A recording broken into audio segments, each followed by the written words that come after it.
ఈరోజు రెసిపీ కోడిగుడ్డు వెల్లుల్లి కారం.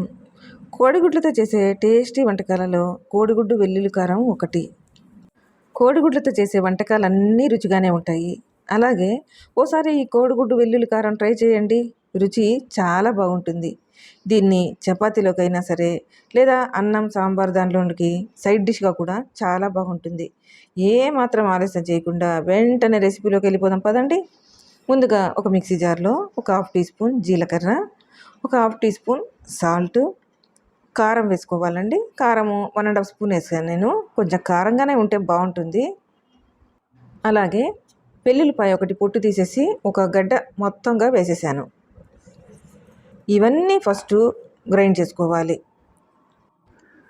ఇవి గ్రైండ్ చేసిన తర్వాత ఇప్పుడు 2 పెద్ద ఉల్లిపాయల్ని ఇలా 4 ముక్కలుగా కట్ చేసి వీటిని కూడా మిక్సీ జార్లోనే వేసేసి మెత్తగా పేస్ట్గా కాకుండా కాస్త రవ్వగా గ్రైండ్ చేసుకోవాలి. చూడండి, ఈ మాత్రం సరిపోతుంది. మెత్తగా పేస్ట్ చేయాల్సిన అవసరం లేదండి, ఈ మాత్రం ఉంటే సరిపోతుంది. నోరు చప్పగా ఉన్నప్పుడు ఈ కారంతో చేసుకొని తింటే గన చాలా బాగుంటుందండి. ఈ కారం రెడీ అయిపోయింది. ఇప్పుడు ఒక ప్యాన్లో ఆయిల్ వేసి వేడెక్కనివ్వాలి. ఆయిల్ వేడికిపోయిందండి.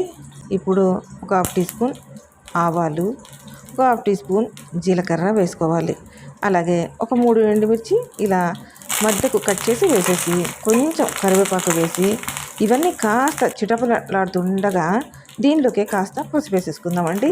1/2 టీ స్పూన్ పసుపు వేసేసి వీటన్నిటిని ఇలా వేయించాలి. ఇవన్నీ వేసిన తర్వాత ఇప్పుడు ఒక చిన్న గిన్నెలో ఇలా ఎగ్ కొట్టేసి వేసుకోవాలండి.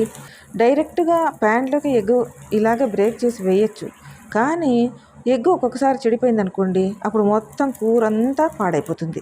అందువల్ల ఎప్పుడైనా ఎగ్ ఇలా కొట్టి వేయాల్సి వస్తే ముందుగా ఒక గిన్నెలో వేసుకొని అది బాగున్న తర్వాతే ఇలా వేసుకోవాలండి. నేను 4 ఎగ్స్ తీసుకున్నాను. మనము వెల్లుల్లి కారం చేసేటప్పుడే సాల్ట్ వేసామండి, అందుకని కాస్త సాల్ట్ ఇప్పుడు చూసి వేసుకోవాలి. ఒక 5 నిమిషాలు ఇలా వదిలేసామనుకోండి, ఎగ్స్ ఇలా బాయిల్డ్ అయినట్టు కనిపిస్తాయి. ఒకవైపు బాగా ఉడికిపోయినాయండి. ఇప్పుడు దీన్ని రెండో వైపు ఇలా తిప్పేసి కాల్చుకుందామండి. ఇలా జాగ్రత్తగా నేను 4 పార్ట్స్గా కట్ చేసి ఇలా వేస్తున్నాను చూడండి, మీరు కూడా ఇలాగే వేసుకోవాలి. ఒకవైపు బాగా ఉడికిపోయి ఉంటాయండి. ఇప్పుడు ఇంకో సైడు టర్న్ చేసుకోవాలి. ఇప్పుడు మధ్యలో కాస్త గ్యాప్ పెట్టి 1 టేబుల్ స్పూన్ ఆయిల్ వేసుకోవాలి.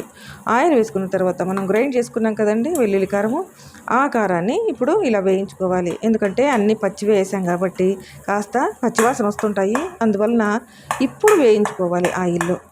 ఇలా కాసేపు వేయించుకోగానే పచ్చివాసన అనేది అంతా కంప్లీట్గా వెళ్ళిపోతుందండి. అప్పుడు మొత్తం ఎగ్స్ అన్నీ చెదిరిపోకుండా ఇలా జాగ్రత్తగా కలుపుకొని ఆ వెల్లుల్లి కారంతో పాటు ఈ ఎగ్స్ అన్నిటినీ వేయించుకోవాలి. కాస్త కొత్తిమీర ఇలా చల్లుకుందామండి.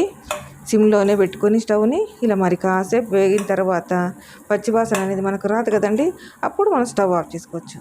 అంతే అండి, కోడిగుడ్డుతో చేసిన వెల్లుల్లి కారం రెడీ అయిపోయింది. మరి మీకు ఈ వీడియో నచ్చిందా? మీరు తప్పకుండా ట్రై చేస్తారు కదా. మీకు ఈ వీడియో నచ్చితే నా మాసిస్ ఛానల్ని సబ్స్క్రైబ్ చేయడం మాత్రం మర్చిపోకండి. Thanks for watching.